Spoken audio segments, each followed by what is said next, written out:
ಸಿದ್ದರಾಮಯ್ಯ ತಮ್ಮ ಅಧಿಕಾರ ಅವಧಿಯ ಕೊನೆಯಲ್ಲಿ ಜಾತಿ ಗಣತಿ ವರದಿ ಸ್ವೀಕರಿಸಿದ್ದಾರೆ. ಮಧುಸೂದನ್ ಆರ್ ನಾಯ್ಕ್ ನೇತೃತ್ವದ ಕರ್ನಾಟಕ ರಾಜ್ಯ ಹಿಂದುಳಿದ ವರ್ಗಗಳ ಆಯೋಗ 2025ರಲ್ಲಿ ನಡೆಸಿದ ಸಾಮಾಜಿಕ ಶೈಕ್ಷಣಿಕ ಸಮೀಕ್ಷೆ ವರದಿಯನ್ನ ಮೇ 27, 2026ರಂದು ಸಿದ್ದರಾಮಯ್ಯ ಸ್ವೀಕರಿಸಿದ್ದಾರೆ. ಈ ವರದಿ ಸುಮಾರು 300 ಪುಟಗಳಿದ್ದು 13 ಅಧ್ಯಾಯಗಳನ್ನು ಹೊಂದಿದೆ. ಸಮೀಕ್ಷೆಯು ರಾಜ್ಯದ ಸುಮಾರು 6.26 ಕೋಟಿ ಜನಸಂಖ್ಯೆಯಲ್ಲಿ ಸುಮಾರು 5.9 ಕೋಟಿ ಜನರನ್ನ, ಅಂದ್ರೆ ಸುಮಾರು 89% ಇಂದ 94% ಜನರನ್ನ ಕವರ್ ಮಾಡಿದೆ ಎನ್ನಲಾಗ್ತಾ ಇದೆ. ಈ ವರದಿಯ ಪ್ರಕಾರ ರಾಜ್ಯದಲ್ಲಿ ಮುಸ್ಲಿಂ ಜನಸಂಖ್ಯೆ ಏರಿಕೆಯಾಗಿದ್ದು 14% ಸಮೀಕ್ಷೆಯಲ್ಲಿರುವ ಜಾತಿ ಸಮುದಾಯಗಳ ಲೆಕ್ಕಾಚಾರದ ಮಾಹಿತಿ ಇನ್ನೂ ಅಧಿಕೃತವಾಗಿ ಲಭ್ಯವಾಗಿಲ್ಲ. ವರದಿಯ ಪೂರ್ಣ ವಿವರಗಳು ಇನ್ನೂ ಸರ್ಕಾರದ ಹಂತದಲ್ಲಿವೆ ಮತ್ತು ಅಧ್ಯಕ್ಷರು ವಿವರಗಳನ್ನ ಬಹಿರಂಗಪಡಿಸುವುದಿಲ್ಲ ಅಂತ ಹೇಳಿದ್ದಾರೆ. ಆದರೆ ಈಗಾಗಲೇ ಈ ವರದಿಯ ಅಂಶಗಳು ಮಾಧ್ಯಮಗಳಲ್ಲಿ ಲೀಕ್ ಆಗಿದೆ. ಇದರ ಪ್ರಕಾರ ರಾಜ್ಯದ ಜನಸಂಖ್ಯೆ ಸುಮಾರು 6.26 ರಿಂದ 6.85 ಕೋಟಿ ಇದೆ ಎಂದು ಅಂದಾಜಿಸಲಾಗಿದೆ. ಇದರ ಪ್ರಕಾರ ಮುಸ್ಲಿಮರು ಕರ್ನಾಟಕದ ಅತಿ ಹೆಚ್ಚು ಜನಸಂಖ್ಯೆ ಹೊಂದಿರುವ ಅತಿ ದೊಡ್ಡ ಸಮುದಾಯವಾಗಿ ಹೊರಹೊಮ್ಮಿದ್ದಾರೆ.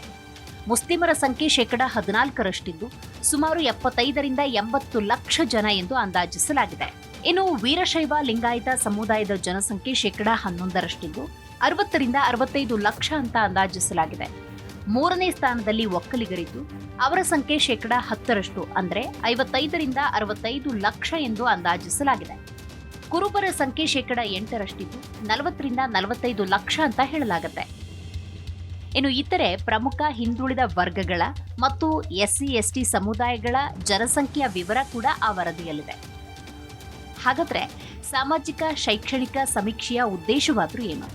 ಜಾತಿ ಸಮುದಾಯಗಳ ಸಾಮಾಜಿಕ ಶೈಕ್ಷಣಿಕ ಮತ್ತು ಆರ್ಥಿಕ ಸ್ಥಿತಿಗತಿಯ ನಿಖರ ಲೆಕ್ಕ, ಹಿಂದುಳಿದ ವರ್ಗಗಳಿಗೆ ಮೀಸಲಾತಿ, ಕಲ್ಯಾಣ ಯೋಜನೆಗಳು, ನೀತಿಗಳನ್ನ ವೈಜ್ಞಾನಿಕವಾಗಿ ರೂಪಿಸೋದು. ಆಯೋಗ ಒಟ್ಟು OBC ಮೀಸಲಾತಿಯನ್ನು ಪ್ರಸ್ತುತ 32% ನಿಂದ 42%ಗೆ ಹೆಚ್ಚಿಸುವ ಶಿಫಾರಸು ಮಾಡಿದೆ ಅಂತ ವರದಿಗಳಿವೆ. ಇನ್ನು ಮಧುಸೂದನ್ ಆರ್ ನಾಯ್ಕ್ ನೇತೃತ್ವದ ಕರ್ನಾಟಕ ರಾಜ್ಯ ಹಿಂದುಳಿದ ವರ್ಗಗಳ ಆಯೋಗ 2025ರಲ್ಲಿ ನಡೆಸಿದ ಸಾಮಾಜಿಕ ಶೈಕ್ಷಣಿಕ ಸಮೀಕ್ಷೆ ವರದಿಗೆ ಸರ್ಕಾರ ಬರೋಬ್ಬರಿ 400 ಕೋಟಿ ರೂಪಾಯಿನಿಂದ 635 ಕೋಟಿ ರೂಪಾಯಿಗಳನ್ನ ನೀಡಿದೆ ಅನ್ನೋ ಮಾಹಿತಿ ಇದೆ. ಈ ವರದಿಯ ಪೂರ್ಣ ವಿವರಗಳು ಸರ್ಕಾರದ ಅಧಿಕೃತ ಬಿಡುಗಡೆಯ ನಂತರ ಲಭ್ಯವಾಗುತ್ತೆ. ಇದು ಸಾಮಾಜಿಕ ನ್ಯಾಯಕ್ಕೆ ಸಹಾಯಕವಾಗುವ ಡೇಟಾ ಅಂತ ಸರ್ಕಾರ ಹೇಳಿದೆ. ಈ ವರದಿಯ ಬೆನ್ನಲ್ಲೇ ದೇಶದಲ್ಲಿ ಮುಸ್ಲಿಂ ಜನಸಂಖ್ಯೆಯ ಕುರಿತಂತೆ ಚರ್ಚೆ ಆಗ್ತಾ ಇದೆ.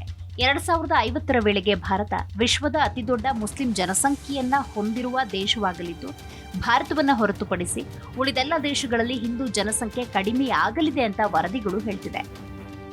ಎಲ್ಲ ಧಾರ್ಮಿಕ ಗುಂಪುಗಳಲ್ಲಿ ಮುಸ್ಲಿಮರು ಅತ್ಯಂತ ಕಿರಿಯ ಸರಾಸರಿ ವಯಸ್ಸು ಅಂದ್ರೆ 30 ಹೊಂದಿರುವುದರಿಂದ ಅದು ವಿಶ್ವದಲ್ಲೇ ವೇಗವಾಗಿ ಬೆಳೀತಾ ಇರುವ ಗುಂಪಾಗಿದೆ. 2050ರ ವೇಳೆಗೆ ಭಾರತ ವಿಶ್ವದ ಅತಿದೊಡ್ಡ ಮುಸ್ಲಿಂ ಜನಸಂಖ್ಯೆಯನ್ನ ಹೊಂದಿರುವ ದೇಶವಾಗುತ್ತೆ.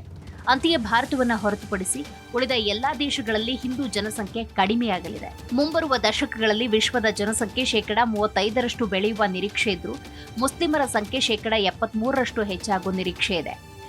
ಪ್ರಮುಖವಾಗಿ 2050ರ ಹೊತ್ತಿಗೆ ಮುಸ್ಲಿಂ ಜನಸಂಖ್ಯೆ 2.8 ಬಿಲಿಯನ್ಗೆ ತಲುಪುತ್ತೆ. ವಾಸ್ತವವಾಗಿ ಮುಸ್ಲಿಮರು ಇಡೀ ವಿಶ್ವದ ಜನಸಂಖ್ಯೆಗಿಂತ ವೇಗವಾಗಿ ಬೆಳೆಯುವ ಏಕೈಕ ಪ್ರಮುಖ ಧಾರ್ಮಿಕ ಗುಂಪಾಗಿದೆ. 2050ರ ವೇಳೆಗೆ ಭಾರತ 31 ಕೋಟಿ ಮುಸ್ಲಿಮರನ್ನ ಹೊಂದಲಿದ್ದು, ಜಾಗತಿಕ ಮುಸ್ಲಿಂ ಜನಸಂಖ್ಯೆ 11% ಇದೆ ಅಂತ ವರದಿಯಲ್ಲಿ ತಿಳಿಸಲಾಗಿದೆ. ಹೆಚ್ಚಿನ ಫಲವತ್ತತೆಯ ಪ್ರಮಾಣದಿಂದ ಭಾರತದಲ್ಲಿ ಮುಸ್ಲಿಂ ಜನಸಂಖ್ಯೆ ವೇಗವಾಗಿ ಬೆಳೆಯುವ ನಿರೀಕ್ಷೆ ಇದೆ. 2010ರಲ್ಲಿ ಮುಸ್ಲಿಮರ ಒಟ್ಟು ಜನಸಂಖ್ಯೆ 14.4% ಅಷ್ಟಿತ್ತು. ಆದರೆ 2050ರ ವೇಳೆಗೆ ಇದು 18.4%ಗೆ ಏರಿಕೆಯಾಗುವ ನಿರೀಕ್ಷೆ ಇದೆ. ಜಾಗತಿಕವಾಗಿ ಬಹುಪಾಲು ಮುಸ್ಲಿಮರು ಅಂದ್ರೆ 62% ಏಷ್ಯಾ ಪೆಸಿಫಿಕ್ ಪ್ರದೇಶದಲ್ಲಿ ವಾಸಿಸ್ತಾ ಇದ್ದಾರೆ. ಇದರಲ್ಲಿ ಇಂಡೋನೇಷಿಯಾ, ಭಾರತ, ಪಾಕಿಸ್ತಾನ, ಬಾಂಗ್ಲಾದೇಶ, ಇರಾನ್, ಟರ್ಕಿಯಲ್ಲಿ ದೊಡ್ಡ ಜನಸಂಖ್ಯೆ ಸೇರಿದೆ. ಪ್ರಸ್ತುತ ಇಂಡೋನೇಷಿಯಾ ವಿಶ್ವದ ಅತಿ ದೊಡ್ಡ ಮುಸ್ಲಿಂ ಜನಸಂಖ್ಯೆಯನ್ನು ಹೊಂದಿದೆ. ಆದರೆ 2050ರ ವೇಳೆಗೆ ಭಾರತವು ಇಂಡೋನೇಷ್ಯಾವನ್ನ ಮುಸ್ಲಿಂ ಜನಸಂಖ್ಯೆಯಲ್ಲಿ ಹಿಂದಿಕ್ಕಲಿದ್ದು ಅತಿ ಹೆಚ್ಚು ಮುಸ್ಲಿಂ ಜನಸಂಖ್ಯೆಯನ್ನ ಹೊಂದಿರುವ ದೇಶವಾಗಿ ಹೊರಹೊಮ್ಮಲಿದೆ ಅಂತ ಹೇಳಲಾಗ್ತಾ ಇದೆ. ಪಾಕಿಸ್ತಾನ 2ನೇ ಅತಿ ಹೆಚ್ಚು ಮುಸ್ಲಿಮರನ್ನ ಹೊಂದೋ ನಿರೀಕ್ಷೆ ಇದೆ. ಪ್ರಸ್ತುತ ಇಂಡೋನೇಷ್ಯಾ ಅತಿ ಹೆಚ್ಚು ಮುಸ್ಲಿಂ ಜನಸಂಖ್ಯೆಯನ್ನು ಹೊಂದಿದ್ದು, ಇಂಡೋನೇಷ್ಯಾ 2050ರ ವೇಳೆಗೆ 257 ಮಿಲಿಯನ್ ಮುಸ್ಲಿಮರೊಂದಿಗೆ 3ನೇ ಸ್ಥಾನಕ್ಕೆ ಕುಸಿಯೋ ಸಾಧ್ಯತೆ ಇದೆ.